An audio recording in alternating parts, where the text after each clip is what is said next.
Pour cette fois-ci, le championnat d'Europe de longue distance qui avait eu donc le dimanche 15 août avec une épreuve redoutée, absolument redoutable. Écoutez plutôt, 3800 mètres de natation. Ensuite, histoire de se faire les jambes, 185 km en montagne avec un dénivelé de 3600 mètres et une course à pied de 42,195 également avec des côtes absolument redoutables. Et bien évidemment, pour commencer ces travaux d'Hercule, eh bien il fallait se lever tôt. L'élite partait à 6h du matin. Il faisait frais bien entendu. Et là, cette fois-ci, les combinaisons sont autorisées en raison donc de la température particulièrement fraîche du petit matin. Un match très attendu, surtout entre les Français et les Hollandais, puisque les Hollandais en Europe dominent largement la longue distance, que ce soit chez les hommes ou chez les femmes. Avec des gens comme Rob Barrel, Nick Magnussen, on les verra. Beaucoup de Hollandais, il y a aussi Van den Bos. Et un Italien, Maurizio De Benedetti peut-être un peu favori. Non, c'est un spécialiste de courte distance. Non, en revanche, ce qui était intéressant, c'est que les Français, le staff français, pour une fois, avait mis toutes les chances du côté des athlètes sur les longues distances. En général, on prépare sur courte distance, mais pas sur les longues distances. Et cette année, vraiment, il y a eu des stages de préparation en altitude, entre autres à Embrun, pendant 3 semaines avant l'épreuve, et on va voir si ça va payer. Voilà donc départ au petit matin, et puisque l'on parlait des spécialistes français de longue distance, bon, on aura l'occasion d'y revenir. Il y aura Pierre Rousseau, Éric Plantin. Éric Plantin, on le signale, qui a été plusieurs fois ici à ce micro à Eurosport et que l'on a un petit peu suivi. Et nous aurons l'occasion effectivement de suivre pas mal de Français qui se sont très bien débrouillés. Et là, plonger dans l'eau noire au petit matin, ça ne doit pas être vraiment un grand régal. Et il faut déjà avoir un sacré moral, surtout lorsque l'on sait que l'on part pour 3 km 800 de natation. Et c'est un Français tout de suite qui prend le leadership. Il s'agit de Pierre Rousseau. Alors c'est intéressant parce que pour eux, ils s'enfoncent dans la nuit noire et quand ils sortent de l'eau, il y a les premiers du rayon du soleil qui sortent de la montagne. C'est très très très beau. Là effectivement c'est Pierre Rousseau, un spécialiste il y a encore peu de courte distance, qui s'est mis progressivement sur ce qu'on appelle le B, la moyenne distance, qui a gagné entre autres Dijon il y a 1 mois et demi et qui s'est aligné sur la longue distance. C'est un pari de l'entraîneur national des longues distances, Grégoire Millet, et apparemment eh bien, déjà il est bien parti. Et c'est une très bonne option que l'entraîneur national a pris que de mettre Pierre Rousseau qui on va le voir sortir en tête de l'eau. Voilà Pierre Rousseau avec derrière le Britannique Mike Lockwood. Il y aura également Rob Barrel dans le pack, Nick Magnussen. Et là on voit donc la sortie de l'eau de Pierre Rousseau après quelques 48, vous le voyez, 48 minutes d'effort au petit matin, car ils sont partis à 6h du matin. Et là je voudrais signaler, on a tellement critiqué l'absence de public français sur ce genre d'épreuve qu'à 6-7h du matin, il y avait déjà beaucoup de monde pour accueillir et applaudir les concurrents. Partout et dans tous les villages tout au long des 180 km vélo, c'est assez fabuleux. Les gens de ce coin, c'est-à-dire de l'Embruné, du Queyras, c'est un public sportif. Non mais il faut le reconnaître, on a été suffisamment sévère lorsqu'on parlait de Zofingen. On voyait tout ce public allemand et autrichien soutenir. Et là, pour une fois, effectivement, la date est particulièrement bien choisie. Rob Barrel qui a gagné moult championnats d'Europe sur courte distance, mais jamais la longue distance, et qui vraiment s'est préparé pour Embrun, est venu aussi à Embrun avec l'équipe de France et qui veut vraiment gagner cette épreuve. Voilà, on a vu très vite passer Éric Plantin, Pim van den Bos. Donc les sorties de l'eau, c'était Pierre Rousseau, Mike Lockwood, Rob Barrel et Nick Magnussen. Marie Nissen à l'écran là, qui a gagné il n'y a pas longtemps Saint-Jean-de-Luz et qui était vraiment un pied au-dessus de tout le monde à Saint-Jean-de-Luz et qu'on attend ici.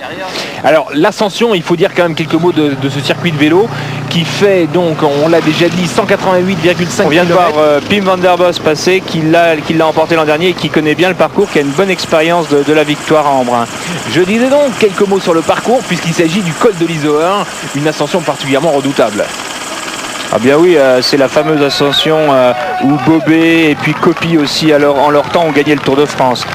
Voilà, et bien on voit Rob Barrel qui a lâché tout le monde dans le col, mais il faut savoir qu'au pied de l'Izoard des 8 derniers kilomètres, Ouzo était encore en tête et puis il a eu une contracture dans le dos, il est obligé d'arrêter alors qu'il était encore en bonne forme pour continuer son épreuve vélo. Donc je vous rappelle, c'était le Français qui était sorti leader de la natation, obligé d'abandonner donc après près de 70 km de course. Et il y a donc maintenant tout un groupe avec Ziglinski en 2e position, Cox qui est en 3e position, Van den Bos est en 4e position, Français Rivière lui est en 5e position. Voilà donc un peu le groupe de tête. Eh bien, à un moment, on avait sur les 5 premiers, on avait 4 Hollandais, c'est bien simple. Et à un moment, heureusement, le Polonais est venu un petit peu semer la cisanie. Ça a fait un peu exploser le groupe, mais on se demandait à quelle sauce allaient être mangés les Français. Et puis Rivière est revenu sur ce groupe-là, et puis il est passé. Et à ce moment-là, les chances des Français ont commencé à être beaucoup plus sérieuses. Voilà, maintenant on arrive au sommet de l'Izoard, donc avec cet ordre, Barrel, le Polonais Grzegorz Ziglinski. Il y a ensuite Mark Cox, le néo-zélandais, le Hollandais, pardon, Van den Bos, Rivière et Magnussen. Voilà Mark Cox au passage, qui est lui et qui a gagné moult Ironman aussi. Et voilà, il fallait être chaud dans la descente. Oui, il faut savoir que la descente était neutralisée que dans un sens, le sens de la descente. Voilà, il valait mieux pas être dans le sens de la montée, sinon il peut y avoir des moustiques sur les pare-brises. Petit aparté, on ne le verra pas sur les images, Rob Barrel, qui a attaqué la descente, vous l'avez vu très très fort, va être obligé, c'est la raison pour laquelle il se retrouve maintenant en compagnie de Cox, il va être obligé de s'arrêter 2 minutes et demie pour réparer une crevaison et qui va se retrouver en position particulièrement difficile pour remonter. Je crois que ça a été le lot de beaucoup de coureurs, entre autres Philippe Lee, qui dès le départ, le Français, a perdu 7 minutes, lui, qui disait lui-même n'être pas bricoleur. Il a crevé également. Pim van der Bos a crevé également 2 fois. Alors comment ça se passe? Est-ce qu'ils ont des chambres à air où il y a des voitures d'assistance pour leur fournir? Pas de voiture d'assistance, on l'a vu la dernière fois seulement à Hawaï. Là il n'y a pas, ils ont simplement le boyau à l'arrière, ils l'enlèvent, ils le recollent. Certains arrivent à mettre moins de 2 minutes pour cet exercice-là.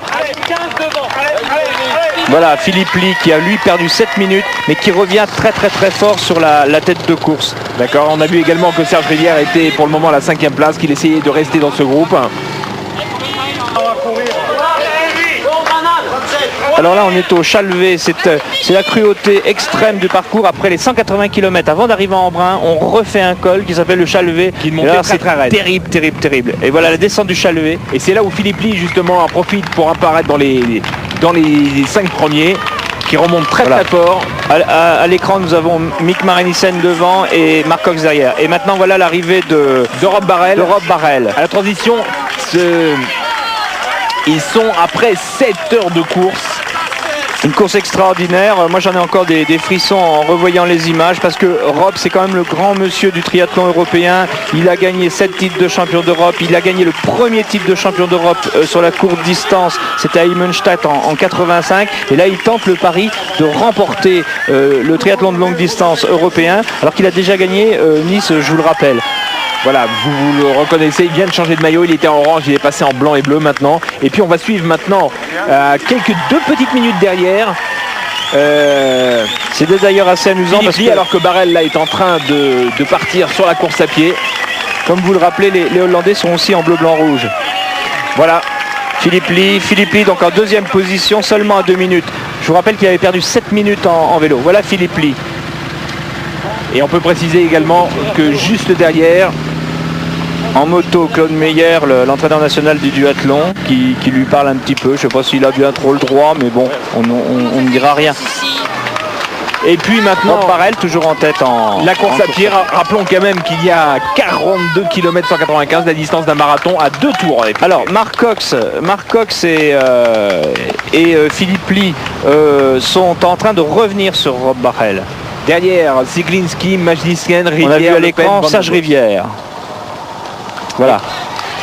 Philippe Lee et Mark Cox. Quant à Eric Plantin, pour le moment, il est en 8e position. Et du côté des femmes, eh bien, c'est Anne-Marie Rouchon qui est en tête devant Katinka Wiltenburg et Elisabeth Poncelet. Malheureusement, nous n'avons pas les images.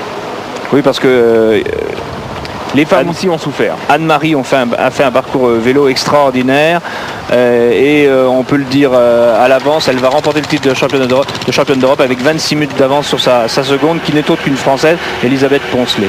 On va revenir sur les hommes. Là on voit Rob Barrel. Rob Barrel qui est en tête. Cox. Alors, avec un public fantastique. Là, c'est déjà fini pour Rob Barrel. Il est en 3e position. Et on a Philippe Lee. Et on le verra peut-être pas à l'image parce que c'est un endroit de cailloux. Vous pouvez pas passer les motos. Voilà, Philippe Lee va remporter le premier titre de champion d'Europe jamais conquis par un Français. C'est assez extraordinaire. Et il a battu les meilleurs Hollandais, les meilleurs de la distance. Et sans photo, c'est vraiment une perf sans bavure. Après 10h08-03 de course, absolument fantastique. Rob Barrel, lui, va terminer à la 2e place.